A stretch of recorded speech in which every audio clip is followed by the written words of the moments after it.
Second conjunction के types हैं subordinate conjunctions. अब सबऑर्डिनेट कंजक्शन अलग तरह से हम डिफाइन करते हैं। अब सबऑर्डिनेट कंजक्शन हमारा कहाँ यूज़ किया जाता है उसके लिए देखिए, सब एक प्रिंसिपल क्लॉज होता है और दूसरा उसके साथ जोड़ने के लिए कोऑर्डिनेट के अलावा सबऑर्डिनेट क्लॉज होते हैं। प्रिंसिपल क्लॉज के बिना सबऑर्डिनेट कंप्लीट नहीं है और सबऑर्डिनेट के बिना प्रिंसिपल क्लॉज कंप्लीट नहीं होता है, क्योंकि when one principal clause and subordinate clause join together we make complex sentence. Complex sentence बनाने में एक प्रिंसिपल क्लॉज और एक सबऑर्डिनेट क्लॉज की ज़रूरत पड़ती है। A sentence that depends upon another in same to the be subordinate to it, यानी दूसरे तरीके से another is said to be subordinate to it, मतलब कि प्रिंसिपल क्लॉज मान लीजिए ही सेड, यहाँ आपका प्रिंसिपल क्लॉज ये शो कर रहा है, लेकिन इसमें सेंटेंस कंप्लीट उसने कहा, लेकिन क्या कहा ये जब सबऑर्डिनेट क्लॉज हम लिखेंगे तभी पता चलेगा। यानी कि he said that he is a good boy.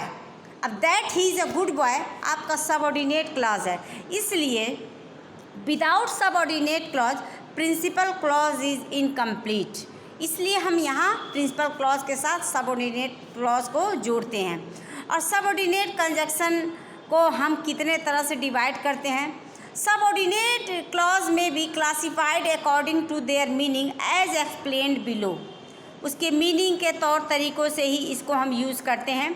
जैसा पहला है टाइम। अब टाइम को किस तरह से शो किया जाता है। Sometimes the subordinate conjunction is omitted in adverb clause of condition. अब टाइम के अलावा अब टाइम वाले में condition, it is introduced by subordinate conjunction like when, while, till, until, since, as long as, no sooner than, whenever, before, after etcetera. ये सारे conjunction word use करते हुए हम सेंटेंस को चेंज करते हैं। For example, do not go until she return. वहाँ मत जाइए अंटिल, जब तक वह नहीं आ जाता है या आ जाती है। तो ऐसे कंडीशन में हम सेंटेंस को चेंज करते हैं टाइम को ध्यान देते हुए। सेकंड है प्लेस।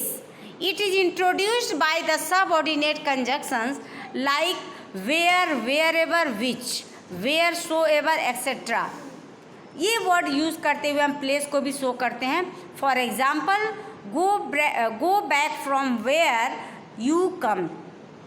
आप वापस जाइए जहाँ से आप आए हैं, यानी फ्रॉम वेयर। अब वेयर आपका यहाँ कंजक्शन वर्ड के रूप में यूज़ किया गया, इस तरह से प्लेस को शो किया गया है। नेक्स्ट टॉपिक है purpose. What is the purpose of the sentence. It begins from the subordinate conjunction like that, so that, in order that, lest etcetera. यानी सो दैट मीन्स ताकि, इन ऑर्डर दैट मतलब उसी के अनुसार, और लेस्ट मतलब कहीं ऐसा न हो। For example, people work so that they may earn living. यानी लोग काम करते हैं, सो दैट मीन्स ताकि वे अपनी जीविका चला सके। तो ये सारे एग्जाम्पल आपको पर्पज़ को शो कर रहा है। नेक्स्ट टॉपिक कॉज और reason. It is introduced by subordinate conjunction like as, since, because etcetera. I am glad that you like it. मैं बहुत प्रसन्न था कि तुम इसे पसंद करते हो। यानी कंडीशन दैट को जोड़ के यहाँ शो किया गया है, यानी यहाँ कॉज और रीज़न को सेंटेंस बता रहा है। नेक्स्ट कंडीशन है condition the principal conjunction are introducing such clauses are if, whether, unless, as if, so long as etcetera. और इसमें सेंटेंस को हम जिस तरह से शो करते हैं, I will do this if he comes. मैं इस काम को करूँगा यदि वह आता है। यानी सेंटेंस को शो कर रहा है इफ़, वेदर, सच, ये चीज़ें हम यूज़ कर सकते हैं। नेक्स्ट टॉपिक सबऑर्डिनेट क्लॉजेज के अलग क्लासिफिकेशन का नेक्स्ट टॉपिक है रिजल्ट और कॉन्सिक्वेंस। यानी उसके परिणाम क्या शो करता है और इस तरह के परिणाम शो करने में हम किस तरह के वर्ड को यूज़ करते हैं।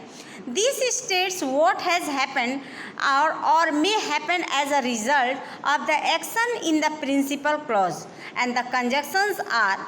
और ऐसे सेंटेंस को शो करने के लिए जो कंजक्शन वर्ड यूज़ किया जाता है वो है so that, such, dot dot that, फिर so dot dot that etcetera. यानी कि ही वॉज सो टायर्ड। अब देखिए यहाँ सो टायर्ड, सो के बीच में जो डॉट डॉट था वहाँ आपका सेंटेंस का मेन वर्ब रखा गया, so tired that he could not run. तो इस तरह से हमने रिजल्ट और कॉन्सिक्वेंस को शो करने के लिए यूज़ किया। नेक्स्ट टॉपिक है कंपैरिजन। कंपैरिजन मीन्स तुलनात्मक। This clause answers the questions how much, how little or harmony. The chief conjunctions are than, no less than, as much as etcetera. अब इसको आप कंपैरेटिव डिग्री के sentence के द्वारा भी आप शो कर सकते हो, जैसे he is older than he looks. अब ओल्डर देन आपको कंपैरिजन को शो करा, यानी कहीं ना कहीं कंपैरेटिव डिग्री की कुछ फार्मूलाज यहाँ यूज़ कर सकते हो। तो इस तरह से सेंटेंस को हम चेंज करेंगे। नेक्स्ट टॉपिक है मैनर और एक्सटेंट। मैनर और extent, this clause answers the questions how and is introduced by, as for as if, as though, in that, for example, as you sow we use, so shall you reap. यानी कि सो आपका use किया गया और as दोनों condition को आपको यहाँ शो किया गया था। And this is the fact so far as I know. तो ये मैनर और एक्सटेंड को शो करता हुआ sentence. And last one is concession और contrast. The principal conjunctions used are though, although, even if, while, whereas, for this we have to use these examples. He is honest though he is very poor. दो means यद्यपि वह बहुत ईमानदार है, यद्यपि वह बहुत गरीब भी है। Even if it rains I shall come, यानी even if, यानी कंसेशन और कॉन्ट्रास्ट वाली कंडीशन को यहाँ शो कर रहा है। तो इस तरह से आप अलग अलग तरीक़ों से, अलग अलग क्लासिफिकेशन से सेंटेंस को कम्प्लीटली आप चेंज कर सकते हो। इससे रिलेटेड आपको सेंटेंस जोड़ने को आए या फिल इन द ब्लैंक्स करने को या आए या सिंटेक्स से रिलेटेड कोई भी क्वेश्चन आप आता है तो इसी रूल को फॉलो करते हुए आप सेंटेंस को कम्प्लीटली कर सकते हो। Thank you and have a nice day.